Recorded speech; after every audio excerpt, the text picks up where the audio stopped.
gbógun ti àwọn tí ń gbógun tì mí Olúwa àní kò fọ́ ojú gbogbo àwọn ọ̀tá mi pátápátá. Ẹ ká sọ sọ. Ẹ kọ́ra pé broda Benjamin. ẹ kújọ́ mẹ́ta.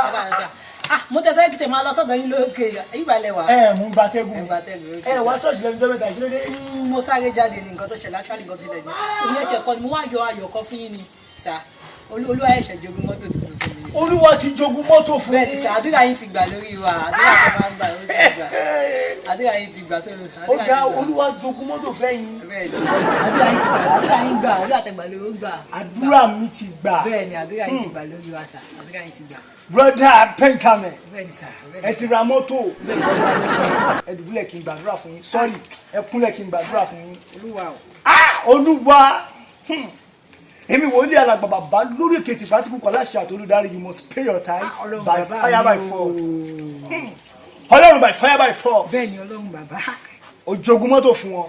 Bẹ́ẹ̀ni. Brother Benjamin. Bẹ́ẹ̀ni. Sẹ́wọ̀n wípé ẹ̀dẹ̀ jẹ́ táìtì o. Aláàánú lolúwa. Aláàánú lolúwa.